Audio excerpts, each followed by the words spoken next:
Join me as we learn Chumash for Chitas of Parshas Beha'aloscha, the first Torah reading for Sunday, chapter 8, verse 1.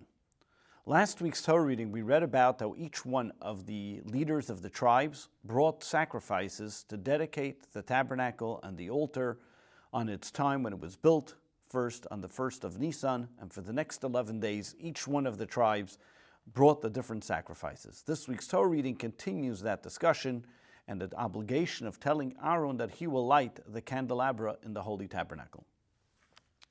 Vayidaber Hashem Moshe Lemer, and God spoke to Moses, saying, Daber el Aaron, speak to Aaron, Valmarte elav, and you will say to him, Beha'aloscha saneres, when you kindle the lamps, El mul penei menorah, the 7 lamps, Ya'iru shiva saneres, the 7 lamps should shine towards the central staff, the central pole and light of the candelabra. And as we see the word Beha'aloscha, when you kindle, what that actually means, as Rashi will explain, that they should be lighting on their own. The first question, however, that Rashi addresses here is, what does the kindling of the menorah have to do with the leaders' sacrifices towards the dedication of the temple? Beha'aloscha, lama nismacha parshas hamenorah leparshas hanesim. Why is the Torah reading of lighting and kindling the menorah next to the Torah reading of the leaders?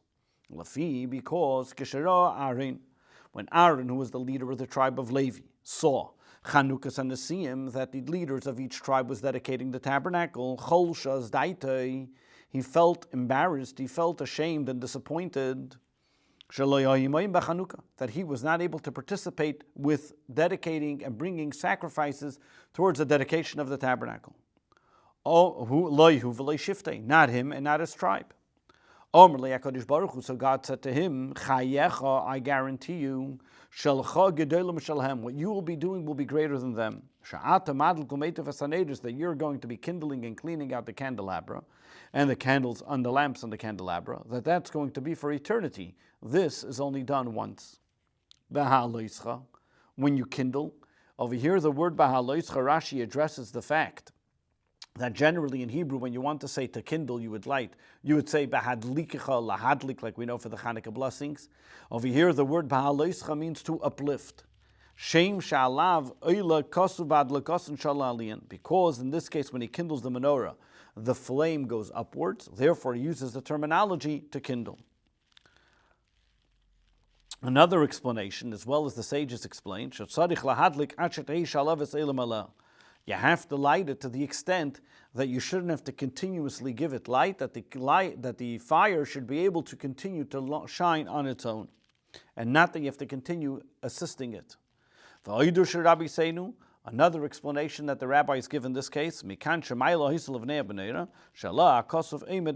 here we learn as well that there was a step in front of the menorah, that the cone would go up, so therefore the word is Beha'aloscha, when you go up to kindle the menorah. Al-mul penei menorah, al-mul neram say that they should be kindling and they should be facing the center candle. That all of the al-mul penei menorah, what's the face of the menorah? Meaning all of them are candles, and it should be facing the center shaft of the menorah, which is the center body of the menorah. Ya'iru shiva saneres, the other 7 candles should be kindled. Shisha shal sheshes hakanim, you have the 6 that are on the other poles. Shloisha mizrachim, you have 3 to the east. You should face towards the center. So too you have the ones on the east and the west that their wicks should be facing towards the center. This way it should be kindled toward the center. V'lama. What's the purpose of why does it have to be kindled in such a manner that the wick should be facing towards the center pole and the center shaft of the menorah? And this is being that we shouldn't say, the reason why there's a menorah in the Holy Temple is because God needs light. God doesn't need the light, and therefore it was faced towards the center, showing that it's not here to spread out towards the entirety of the tabernacle hall. It was facing towards the menorah because God commanded that the menorah should be kindled. The Rebbe learns from this verse as well a very important lesson when it comes to educating and giving a person the ability to learn about Judaism.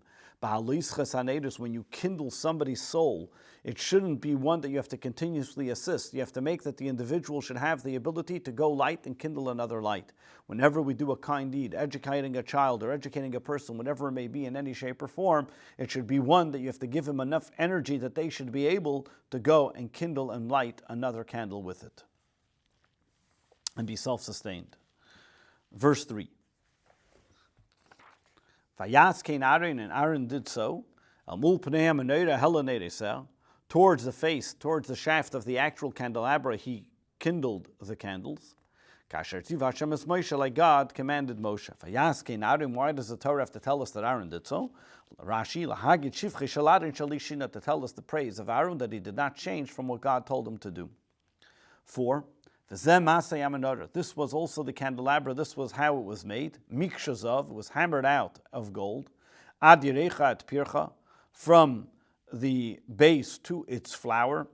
Mikshahi, it was hammered out as one solid piece. Kamara, just as the vision that God showed, according to the way that God has shown. Asher her Hashem es Moshe, that God showed Moshe. Keinasas menorah, that's the way the menorah, the candelabra, was constructed. V'zeh maaseh menorah. What is this telling us? From here, why does it use the word v'zeh and this? This was because Moshe had difficulty in knowing how to exactly make the menorah. Therefore, it says v'zeh, that God showed him an image of how the menorah should look. Miksha, the word miksha, bataditz, which means hammered out. Loshin dola don akshan, hammered once against each other. Asas shel kikar zav, it was made out of one solid piece of gold. Umakish bekurnis, it was banged with a hammer. V'choitich b'chshil, and it was used then with a chisel. Lefatish evareo b'ketikunan, to be able to chisel out the proper and hammer out the proper shape of the actual menorah. It was not made different parts and then the parts connected with one another. It was made as one solid piece, chiseled and hammered out as one. Ad yirecha pircha. Yirecha yashida. Yirecha is the base, the actual box on the bottom. Shalar aglayim, which was sitting on the little legs on the bottom. Cholul kederech menedes keshet v'nesarim. It was empty. This base was a box on the bottom that was sitting on legs. It was empty. It sat the poles, and the candelabras that are there in front of ministers and so on. Ad yirecha ad pircha, from its base until its flower. Kaleimar, meaning gufa shel menorah kula toliba, the entirety of the menorah, the entirety of the candelabra, from the bottom to the top, was all made out of one thing. Ad yirecha shuever gadol, ad pircha shomai satak, meaning it's a terminology, whether it's the base which was a massive part of the menorah, or the flower, which was a small detail in the menorah. Hakol miksha was all hammered out of one piece. The word ad usually can be until, but in this case where it uses the word ad means including its entirety, trying to show how from the smallest to the greatest, and this is found in other terminologies as well, in the book of Judges, where he wants to talk about from the every single part of the Pelishtim's entity that Samson destroyed. It uses also the word ad. So Rashi is showing us how this word ad is used when I want to show the entirety of something. Kemara sherera, kedavnis asherero, like the exact image that God showed him on the mountain, as God says in the book of Exodus, and you will see how I show it to you, and this is the way you should mold it, and this is the way you should make it. Kain asa menorah, so too the menorah was made. If you look, it doesn't say who made the menorah. Misha asa, it doesn't say who made it. The Medrash explains that it was actually made by God, that God told him because it was a very complex piece of construct to be able to make. So therefore God told Moses, just take the gold, throw it into the fire, and out came this beautiful menorah. Verse 5. And God said to Moshe, saying, at this point now we're going to go to where the Levites were installed to do the work in the Holy Temple. Take the Levites from amongst the Jewish people and purify them. Rashi, kach, what does it mean you should take? Kachem b'dvarim, you're going to persuade them with words by telling them, Ashreichem shetisku li yeshamoshim lamokim, lucky are you that you can be God's servants. 7. This is what you're going to do to them to purify them. Number 1, you're going to sprinkle on them the purification water, v'haviru sara kol basarim, and then you're going to have them shave all their skin with a razor. V'chipsu bigdeim, they will then wash their clothes. They're going to have to wash their garments. V'taharu, and they will be purified. Rashi, haze aleim echatas, which kind of sprinkling water are they going to have to use? Efer apara, they're going to have to use the blood of the red heifer, the ashes of the red heifer, which is called the holy water. Because they may have come in contact with a dead body, therefore they needed to be purified, and that was done through the ash and the purification of the red heifer. Vavirusar, what does it mean, vavirusar? Meaning that they should shave. Matzasi, they have to shave their entire body. Matzasi b'divrei Rabbeinu Moshe Darshan. I found discussed in the words of Rabbeinu Moshe Darshan of the reason of why the Levites had to shave. Because they were chosen to serve instead as an atonement, as we're soon going to read later, instead of the firstborn. The firstborn served idolatry by the sin of the golden calf, which initially they were supposed to be the ones to serve in the holy temple. Serving idolatry is called serving the dead. And a person who is in Mitzayra, that has the tsaras disease, is also called a person of dead. Therefore, they had to come clean, meaning as if a new entity, replacing an atonement for those who have done something which has to do with the dead. Therefore, in the same way in Mitzorah, a person who has to get rid of his tsaras has to shave off that lesion. So too, they had to be shaved as well. Verse 8. Then they're going to take a young bull, and its meal offering, its grain offering, made up of seilus belula, refined flour, mixed bashemen with oil, upar sheni ben bakar. Then they will take a second young bull, tikach lechatas, they'll take for a sin offering. Rashi, v'lakhu par ben bakar, shehu la'oila, this would be for a scent offering, because as it says afterwards, asayis echad oila hu karben tzibur, they'll take the first one and bring it as a scent offering, and the scent offering was for an atonement for the sin of avodah zarah, of idolatry. Why does the verse have to tell me a second one? If it says already take one, now if he's taking a second one, I know it's a second one. To tell you, just like the ascent offering goes completely consumed on the altar and is not eaten, so too this sin offering is different than all other sin offerings. Will not be eaten, as this is for a sin offering, but for a communal sin offering, and a communal sin offering is not eaten. We have a reliance from another verse in the book of Leviticus that helps us understand this.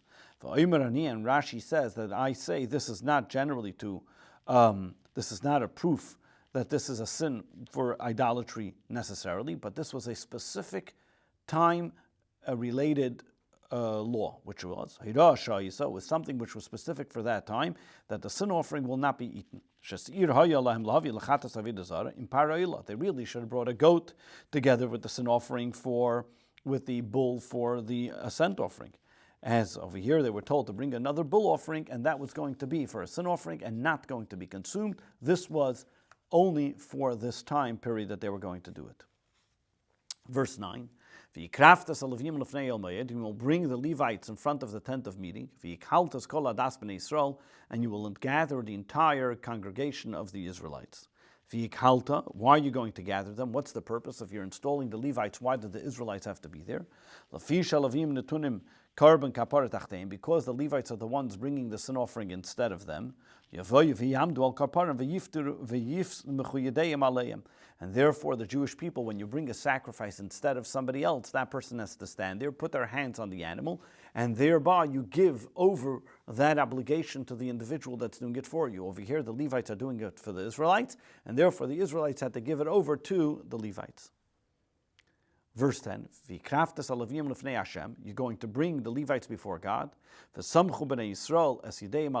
the Israelites will then place their hands upon the Levites, similar to the way a person puts it on an offering as for an atonement, so too they're giving the Levites that they will be in their stead. Verse 11,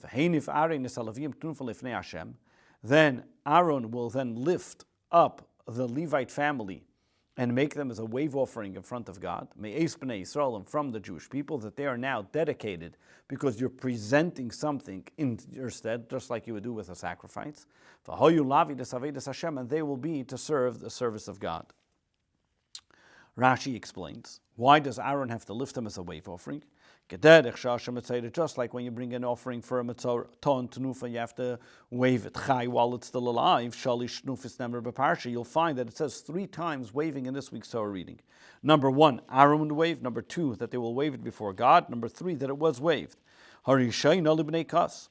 What is this talking about? Not that they waved all the Levites 3 times, but each one was a different family. The first time it talks about waving that Aaron will have to lift them, which is talking about the family of Kahas. Therefore it says by them that they will serve the holy work. Because they were the ones responsible to carry the holiest items, which were the ark, the table, the altar, and so on. Ashniya, the second time, is for Livnei Gershon, for the family of Gershon, and therefore it says Snufal Hashem Sha'af Aleim Ha'Savedes HaKodesh, because also the Merari the Gershon family had holy work that they would carry. Yeriyas Krasam and Irmaves Kedesh Kedashim. They would carry the curtains as well as the things that were seen on the inside of the holy temple. Vashlishis, the third time where it just uses the terminology annual wave without even saying God's name, that's to the Merari family, because they were the ones that were just carrying the pillars and anything on the external, on the outside of the holy temple. Verse 12, Vahalavim Yismuch Hasidem Arosh Aparim. Now the Levites will place their hands on the heads of the bulls. One will be made a sin offering, and the second and the other one will be done as an ascent offering, Lashem to God, Lachaper Levim, to atone for the Levites. 13, and then you will present the Levites in front of Aaron, in front of his children. And you will wave them as a wave offering before God. Verse 14, and you will separate, you will segregate the Levim, you will set them apart from amongst the rest of the Jewish people, and the Levites will become mine. This concludes the first Torah reading from Parshas Beha'aloscha.